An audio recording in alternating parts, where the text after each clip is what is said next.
Liberty in America is under assault. We no longer live in a reality that includes property rights. We're no longer the kings of our own castle. We no longer enjoy the true benefits of capitalism. Instead, we're negotiating our rights with our own government. This isn't how our country was founded. These aren't the ideas of our founders. It's time to seize back our country. This is the Liberty Hour, where these important issues will be discussed for the sake of America's future. With a cigar in one hand and a copy of the Constitution in the other, here's your host, Sean Thompson. This is the Liberty Hour podcast. Give us a call. As you know, I am a caller, and I love the calls. You don't really even have to be on point, as Jim from South Elgin proves with virtually every phone call.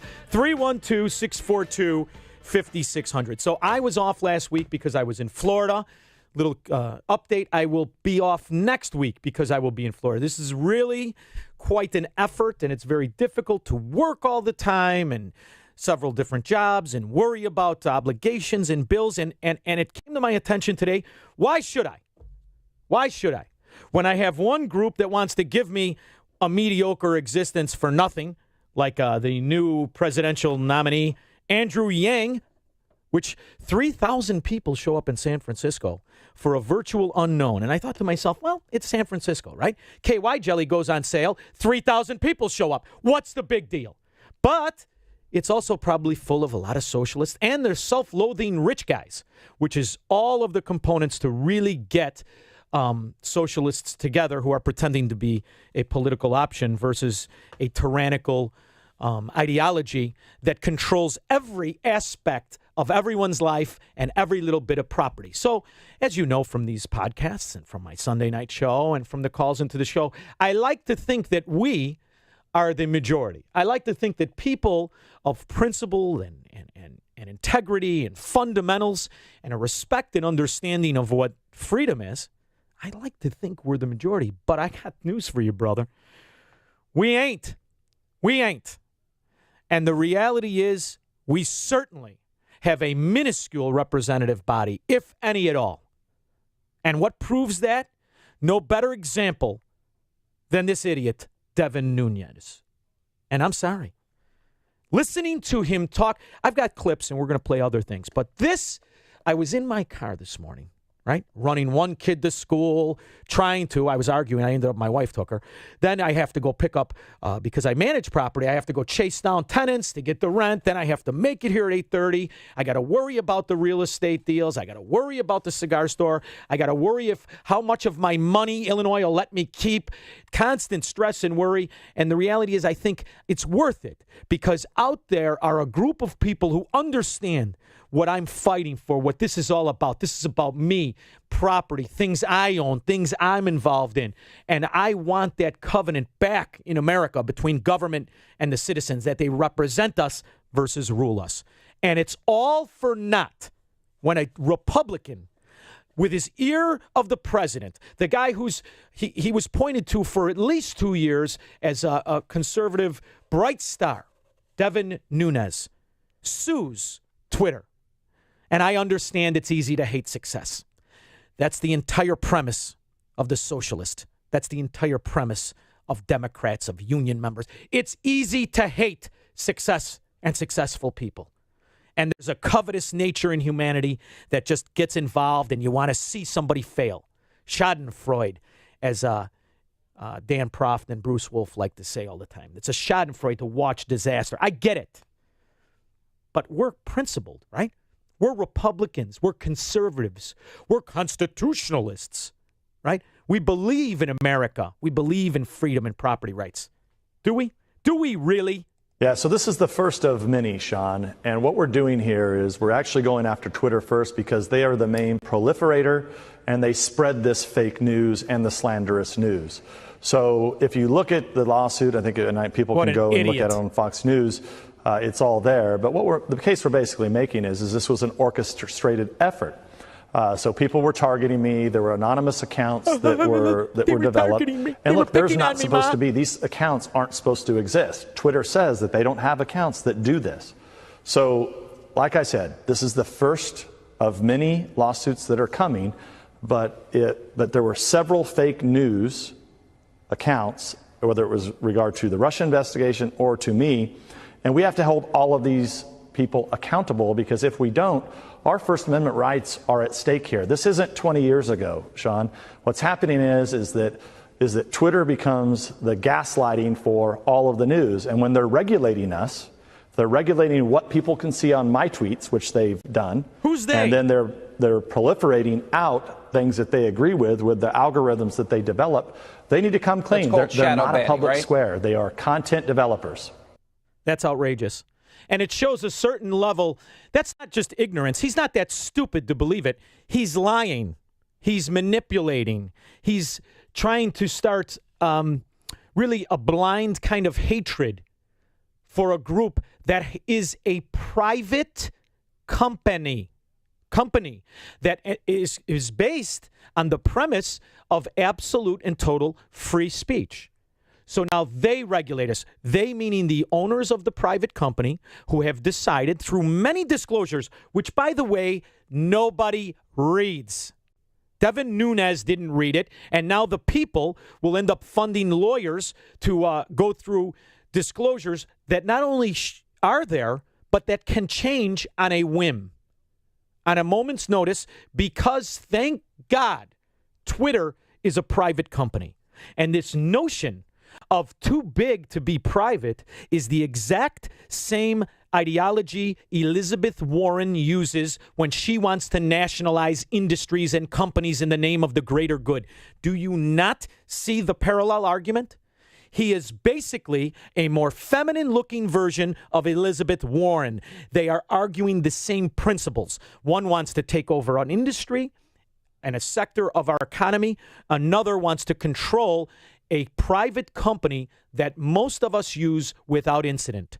And I have been heckled on Twitter. There are fake Twitter accounts. One has a gay flag behind me, Sean from Elmwood Park idiot. There's all kinds of things. I love it. I don't go crying to mommy and daddy or to Sean Hannity to please help me. This is outrageous. And you have the audacity to file a $240 million lawsuit when we are the party of tort reform. You hypocritical son of a bitch. This is an outright, you should be ashamed of this guy. And as a Republican, this is how you know America will be a socialist country in the very near future, when the so-called opposition to tyranny and government takeovers of private industry is Devin Nunes. It's truly mind-boggling to me. But then again, I'm cursed with the ability to reason. I have always been cursed with the ability to have a belief, and even when the decision doesn't benefit me, to stick to the principle. That's a failed ideology. That's a failed principle. I am a throwaway as I look at, and this is how I started the show. I wasn't even going to talk about Nunes. I didn't even know about this until, about 7-8 hours ago. Didn't even know about it. I thought it would be too ridiculous for a Republican representative. This isn't just some idiot who puts a Republican flag on his front lawn. This is an elected Republican representative. Are you kidding me? And I'm going to come on here and I'm going to talk to you about how ridiculous it is that Andrew Yang wants to give $1,000 away a month. So see, we're not arguing the principles of community property. We're just arguing the pressure points. We're arguing the amount of money to give. When I hear Andrew Yang offer my kid $1,000 for existing, and I think that's so ridiculous. There's no way that the Republican side would do it, and yet they have a family leave program that they're pushing by hardcore conservatives that they give $1,000 away if you procreate. What is the real difference in the principle or the fundamental of that position? And the answer is nothing. If you're intellectually honest, there's no difference between Andrew Yang and Devin Nunes. There's no difference between Elizabeth Warren and most of the policies shared by the higher echelon of the Republicans. And most sickening of all, there's no difference between Bernie Sanders and his economic policy versus Donald Trump's national protectionism. And we all seem to be quite comfortable with it. And we can run around for the next 2 years with our head on fire, and we could pretend that there is some sort of a hope, a dream, of which, if you listen to my show on Sunday, I got in a discussion with one of our normal callers, Tom from Deer Park, about how you have to hope for Donald Trump versus an Andrew Yang versus a Beto O'Rourke versus a fungible socialist on the other side. I do believe that to a certain extent, but the reality of hoping we do not become socialist is over in my mind. Over. And this is being talked about on Fox News as if it's a good thing. Well, how is it that every day there's conservatives that are being banned? So, look, they don't want to call it shadow banning. That's fine. They can call it whatever. Hold on. How is it that every day, if a socialist walks into my cigar store, I say, get out? If I've thrown out, I don't know how many Bernie shirts. I don't know how many phony baloney ACLU stands up for the people's rights hats. I have thrown out countless people because it's my store. I'm the one whose ass is on the line. It's my money that keeps the lights on. It's my concept, just like Twitter is theirs, just like Google is theirs. There are other venues.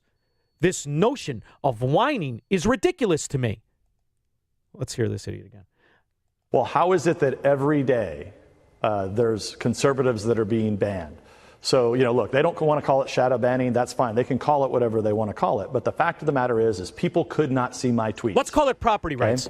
So now, but if you move forward, if you get emails from Twitter, it's constantly left-wing stuff. It's constantly fake news stuff. So I think if Twitter wants to be in the public square and they don't want to be a content developer, they should come clean, give us all your algorithms.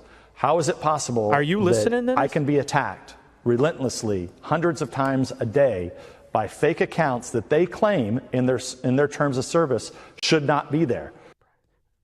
Are you listening to what he's saying?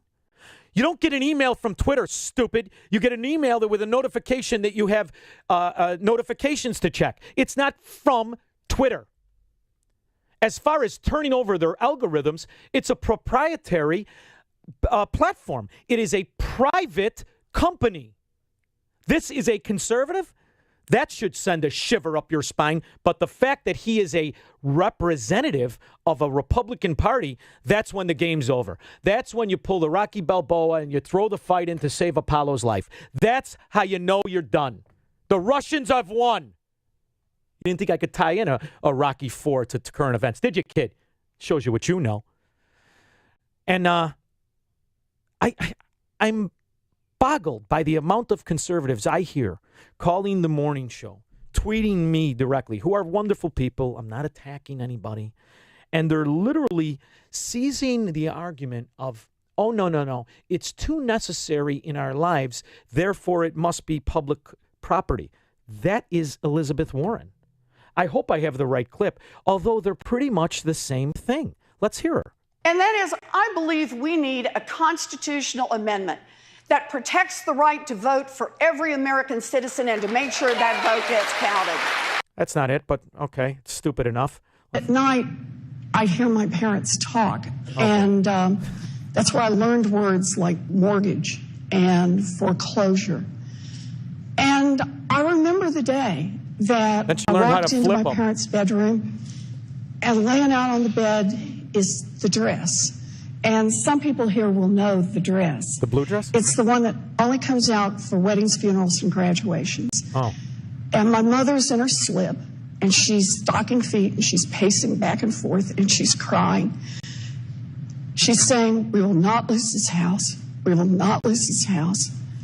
She was 50 years old. She'd never worked outside the home. But she was truly terrified. But did she pay the mortgage? And I watched her while she finally just pulled it together, put that dress on, put on her high heels, blew her nose, and walked to the Sears and got a minimum wage job.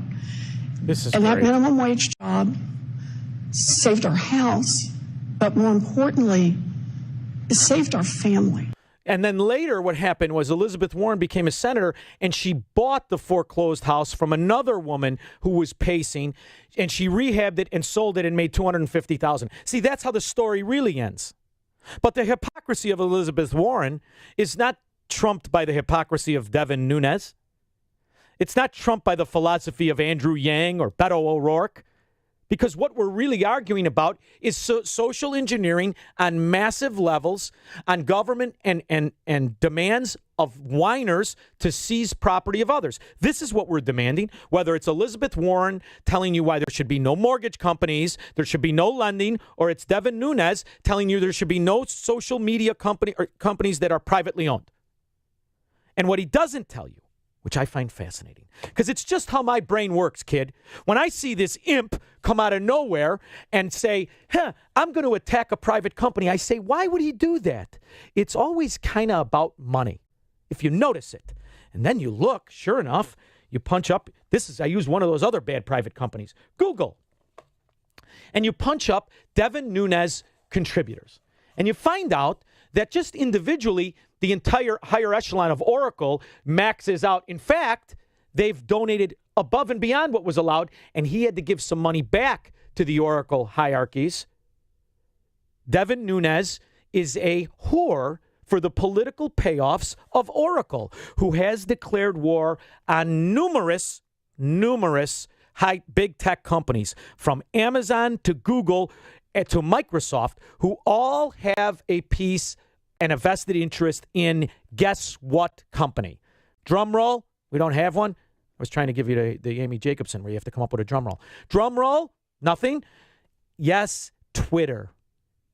So this isn't about Nunes and his little disagreement. They block my tweets and the people can't see them. And then I get emails and it's all liberal agenda. It's all bad. He's doing what he's supposed to do. He's an attack dog, a political whore of Oracle. It's bad enough we have to get pulled off into the weeds and remind each other of what principles of conservatism is. That's just sickening on its own face. But the reality is that nobody is putting together. And guess what? I had to go back to 2016. Oh, shucks. Isn't it something?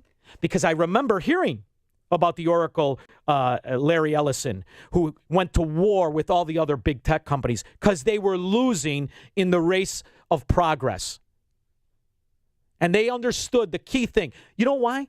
I remember a few years ago, I did a deal with some guy in River Forest. He couldn't sell his house in River Forest because of the policies of River Forest. I ended up representing a client who rented it, and he was moving to Manhattan Beach, California, and he was a high-up in Oracle. I didn't realize what a strong base Oracle had in Illinois and Chicago. Well, it looks like they learned how to play the game. You got something you don't like, you drop a bag, drop an envelope to the right guy. And it's Devin Nunes. And now he's on Hannity's program on Fox News talking about how bad it is for private property and private companies to implement their own policies. This is sickening to me. It really is.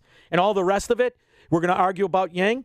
Why not? We're all socialists now. When Devin Nunes and a conservative, a touted conservative with the president's ear, is talking to you about social seizure of private property, it's over with. Pick out your big lapelled Hitler costume, because this is a form of Nazism too. Oh, and I know we overuse Nazism because we don't know what it is. In fact, we've overused it so much we can't recognize it. It's normally the platform for Democrats, often the time that it's the turnbuckle for Republicans that they'll go to from time and time again. It's truly upsetting, as I think you can tell. I find it ridiculous that we think this is a problem when Tony Preckwinkle and Lauren Lightfoot, or what's her name? I don't even think it's Lori. Lori Lightfoot? Whatever. Lori Lightfoot are preaching virtually the same thing about private companies in Chicago that Devin Nunes, that we're running against, by the way, or that we rally against, the private or the public seizure of private property. And our guy does it? How's it different than Beto O'Rourke? You had said earlier that you thought President Trump should be impeached. Do you still feel that way? That's the wrong clip. Are you for or against third trimester abortions? Oh, it's the abortion one. It's pretty much the party where he says there are certain industries, there are certain financial institutions in which they are better for the public than they are for the private. So what we do is we regulate and tax them into compliance with the public social engineering agenda. See, that's what they really do. We're not really arguing about principles of rates, of income rates. We're arguing about, does government get to implement policies and taxation to backdoor nationalize industries and companies. And our stance as conservative Republicans is no. Our stance is because we understand what the covenant between the United States government and its citizens are. We are the first country built by citizens. We are the first country that honors that covenant above all others. And we've watched over the 250 years as it's been eroded away, give or take a few years, as it's been eaten at, as we've gone left or pretend to go right. We never really do. Sometimes we just straighten out left. And now what's happened is our so-called conservatives have adopted the very principles and the very arguments that lead to the kind of tyranny in which shop doors are kicked down and companies are nationalized. This is what Devin Nunes is really arguing about. So at this point, it's going to be a popularity contest because what we have in our political climate is a movie pitch. It's a movie pitch about utopia. And they come on and they're different characters, and some want to be the women lead and some want to be the pretend men lead like Beto O'Rourke. But what we have now is an idea where if we just put the right people in charge of everything, this technocrat society can be run by who we think are experts in things, and then everything will be peachy, right? And the people that pretend to be conservatives, that somehow cheer for a lawsuit against a private company of a crippling amount, which I understand they're billions and billions. What's 240 million? It's irrelevant. We, the people, will pay for a case that should never have even been allowed to be filed. Not Twitter, you're going to file a case, you don't like what goes on it, throw it out. Because we're the party of principles, of fundamentals, of a belief structure. We are supposed to be the good guy. Yet we're adopting more than a bad policy, a policy of tyranny.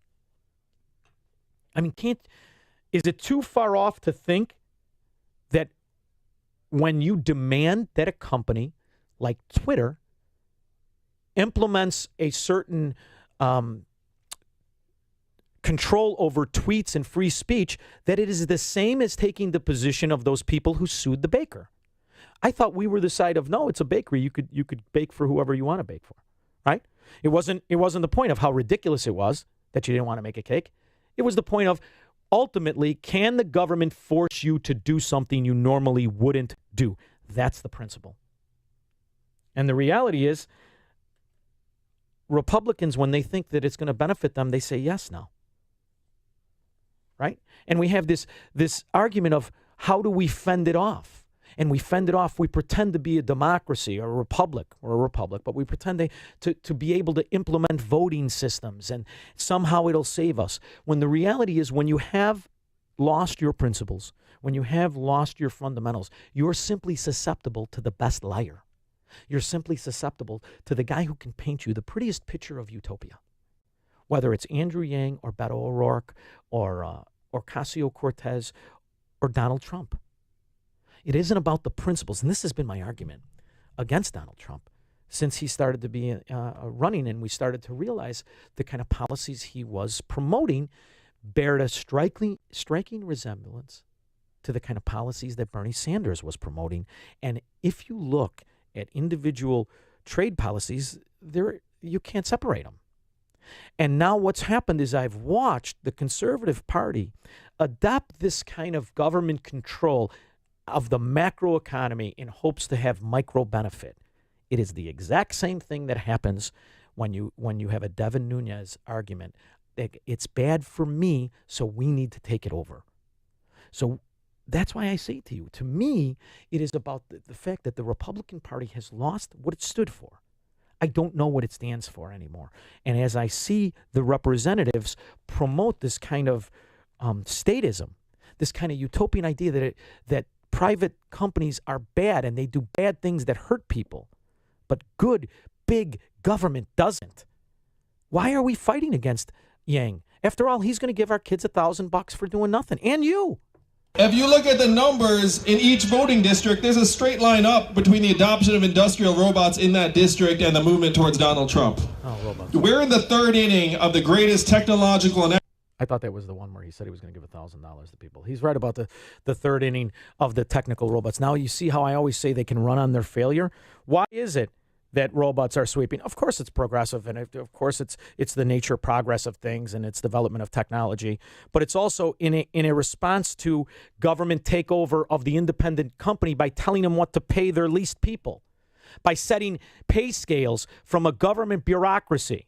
So now the entrepreneur has found a way to combat that through advancing technology. And now that's the problem. And the guy who made the most money from it, Andrew Yang, that's his company. He's going to run against it now. And he's going to run against it through doing what? Through reestablishing the property of the individual in his company to set his own pay scale, to make his own decisions? No, why would he do that? That doesn't make government a god. And now he wants to be a part of government. So what he's going to do is run on the failed government policies in the order to promote more failed government policies, because that's powerful. And after all, isn't that what Illinois does? That's what the entire country is doing. And as I was listening to us as conservative Republicans start to argue on the behalf of statism, I was reminded of the Illinois Republican. The Illinois Republican does the exact same thing. And we've watched the demise of a once great state into this welfare government central controlled state we all live in now. We've watched that. And instead of recognizing and changing it, the people of Illinois on Illinois Conservative Talk Radio are calling into conservative radio shows talking about how Devin Nunes is right. I thought I would get calls on this. 312-642-5600. If you think Devin Nunes is right, and there's any foundation, any offense that can be done to one person that should demand the forfeiture of property rights, please enlighten me. Because I listened to all of the smart people, and they were very smart people who were calling into the morning show and arguing with Dan Proft, and none of them put up an argument that should be taken seriously. None of them. Twitter is a freaking app you can delete. I love it. By the way, it's Sean from EP. I love it. I love the arguments I get in. I love the debates. I love sometimes the knowledge. I even love when they're making fun of me. This is the true public square where you can shout whatever you want to shout. And it should be controlled to a certain extent. There shouldn't be threats of violence. We can all agree to this. There are certain standards of a society. But the kind where you're making fun of Devin Nunes, that's not it. And the fact that he thinks he can treat himself differently because he's an elected official who's close to President Trump, that should worry you. And the fact that more Republicans, I mean, maybe it's just that it's new news, but I saw it on Fox. I watched the rerun on who I turned to, who, by the way, I like very much as a person, Sean Hannity, and I was awestruck by the fact he was not giving a retort, but he was bolstering this wrong ideology. And I look at our Twitter, all of the things we said back, all of the things we said when Barack Obama was running. I'm the guy who bolstered the conspiracies, rightfully so. They're not conspiracies, they're evidence of his friends who were playing basketball with him, who were opening up investment bank businesses in the city of Chicago, becoming worth billions and billions of dollars. We talk about the corruption of Burke. What if this were not allowed? How would we be able to do that on talk radio? Why? Is it a far leap to go from Twitter to talk radio and make what we're doing here illegal? This is a podcast. Why isn't this illegal? If Devin Nunes, I've insulted everybody. You want to go down the road? You want to go down the road of how it is outrageous that we live in this sewer of corruption and nobody talks about little Dick Durbin's wife, the lobbyist, and the companies that she worked for are the companies Argonne, are the companies attached to Naperville, and whoever hired her got their way. Isn't that bombastic? I mean, it's the truth, but it could be interpreted as sedition. I'm speaking against a government elected official. Doesn't little Dick Durbin have the right to be as offended as Nunes? Or we point out the ridiculousness of a Michelle Obama ghost job at Children's and how Children's Memorial Hospital is so interwoven with the Democrats that all of a sudden when Dick Mell had a problem with Blagojevich, then so did Children's. Then the lawsuits got filed. Then the tape started to come out. I mean, are we allowed to that's free speech. I'm expounding upon an idea that I have, something I see. I am implementing my free speech, but I am verbally assaulting a politician. Isn't that what the people who make fun of Devin Nunes do? I think Devin Nunes' mother's account, by the way, is hysterical, because you know what this proves? He's a whiny little bitch, just like the account insinuates. The account is right. So to come out here and make fun of our kids and the so-called millennials, as they have the audacity to 3 in 5 millennials say life is more stressful now than ever before. Why, these spoiled little brats, spoiled little entitled, incapable, arrogant brats. You're going to tell me life is more stressful now than you could die from a broken leg in the 1800s? Really? You spoiled little idiot. Have you no knowledge of exactly how lucky and blessed we are today on the backs of those who really had courage and fundamentals and principles? But this is where society is. Whiny little bitches. All of them. Imagine, look at the lives of these kids compared to the lives of people above 40. We didn't have I remember when a beeper was a new technology. I hated it then with the 911 or your girlfriend catching you with your side girl. It still sickens me. But the reality of now they're upset because if they can't get on the internet. I'm not kidding you. The top concern is when your Wi-Fi goes down, or when your phone isn't working, or when your wallet credit card doesn't go through. Are you listening to what we've devolved to? We've devolved to a point where a conservative is a whiner like Nunes demanding for statism. This is the biggest argument we have to combat. I come on as much as I can. I love every minute of it, too. I want to thank WIND, whether it's the Sunday night shows, whether it's filling in for Joe Walsh or filling in for the morning show or my podcast. I love it because I think I'm fighting for the right side. I think I'm trying to really make a difference. I think it's important. If one person says, gee, that is a principled position, and sometimes I'm wrong, call me up when I'm wrong. Fine. I love it. But I love the fact we get to do this. This is the only country we get to do this in. And the so-called conservative Republicans are demanding it stops. Believe me, they're not demanding this podcast stops, but they're demanding a portion of it. It is about the ability to protect something you may disagree with, but because it is truly the example of freedom, the absence of tyranny. This is what the Republicans used to stand for. We didn't even call them conservatives when I was a kid. They were just Republicans. Now we got to separate it. Now they're conservatives. Now all of a sudden they're constitutionalists. You've got libertarian leanings. What the hell are you talking about? I'm just talking about the absence of government tyranny. I don't want to associate with one of these scumbag groups and you find out Oracle's paying off this idiot. He's a payoff extortionist. He's extorting. He's leaning on Twitter. That's what this is all about. In an attempt to get to the other companies. It's all about destroying the value of Twitter. That's all it's about. He knows how stupid this argument is, and so do his slip and fall attorneys, like the scumbags that used to come over the airwaves and tell you how you're a victim because the bank gave you your money. It's the same character issue. It's either you have it or you don't. That's what a principle is. You either have it or you don't.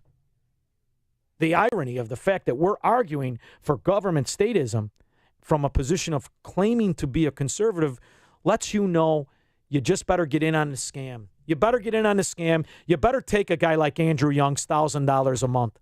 Just get in on it. Stop fighting it, because there is no fight put up by the people who could really make a difference, the politicians. You want to know what I would do? If I was important in the GOP, I would immediately sanction Nunes. I would go after him.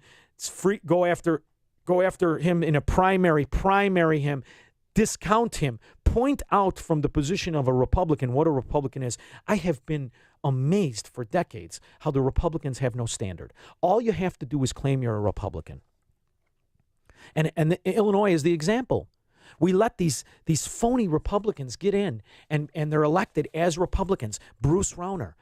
Nothing he did was a Republican. Nothing. And why? Because the Republicans have no standards. And go through the litany of state reps. Go through the litany of Congress people. Peter Roskam. Oh, you're a Republican, Pete?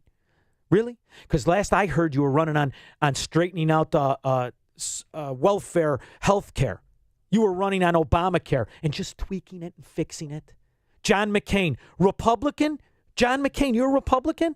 Look what you did, both in the Middle East and your vote when you could have saved us all from the tyranny of Obamacare. What did you do, dummy?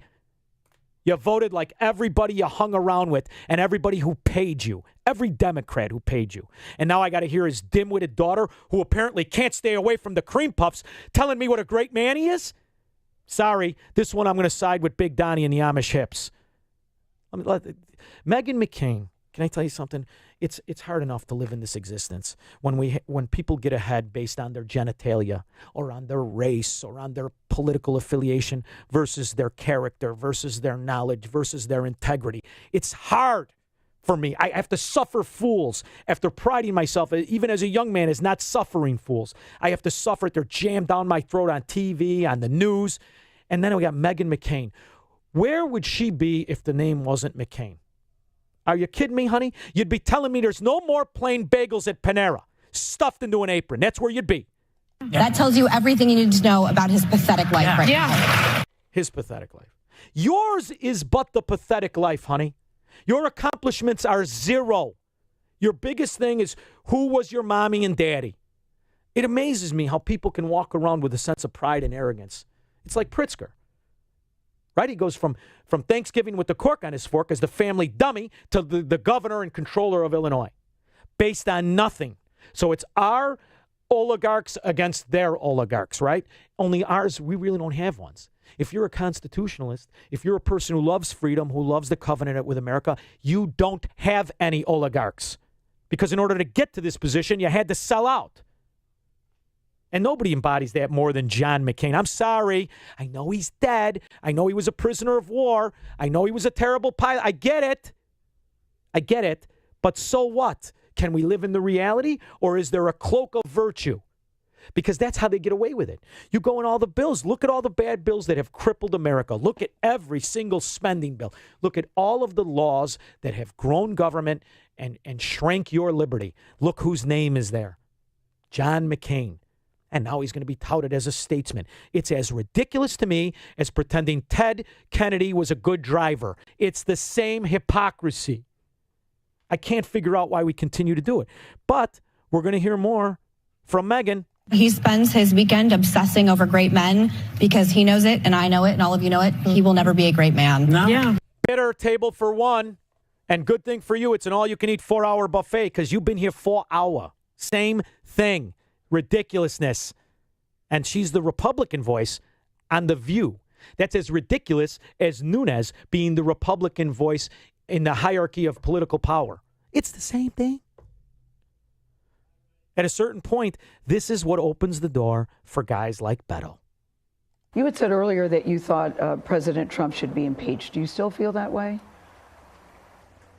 It's beyond the shadow of a doubt to me that if there was not collusion, there was at least the effort to collude with a foreign power. Listen, how stupid beyond the shadow of a doubt that if there was not obstruction of justice, there certainly was the effort to obstruct justice, whether that's firing James Comey, the principal investigator into what happened in the 2016 election, or in the light of day tweeting to your attorney general, as President Trump did, to end the Russia investigation.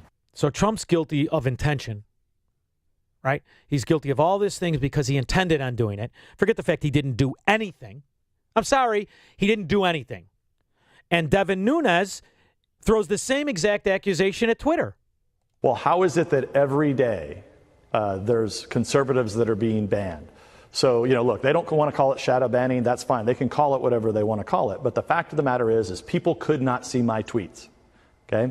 So now, but if you move forward, if you get emails from Twitter, it's constantly left-wing stuff. It's constantly fake news stuff. So I think if Twitter wants to be in the public square and they don't want to be a content developer, they should come clean, give us all your algorithms.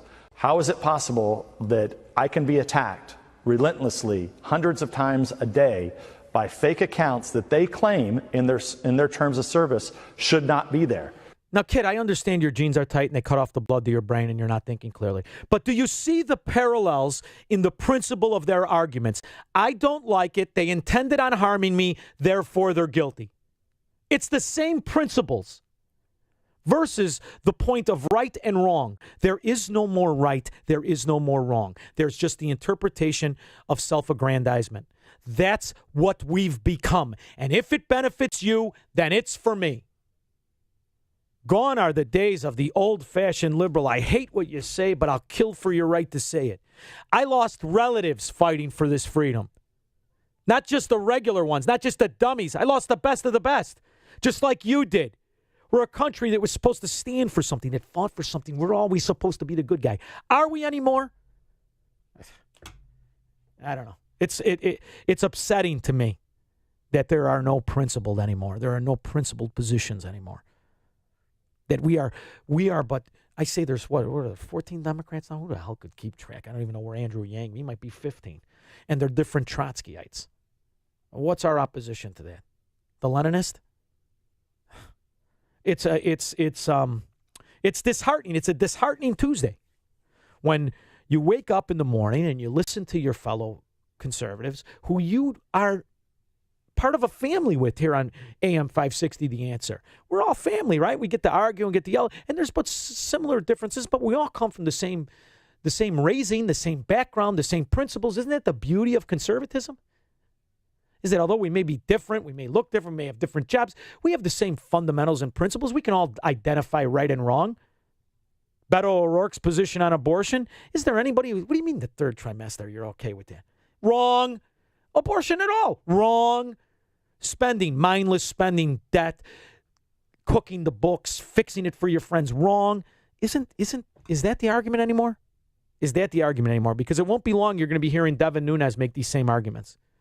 You're already hearing our policies of economics very similar to the Democrats. And by the way, it's about that time we're going to start hearing about infrastructure.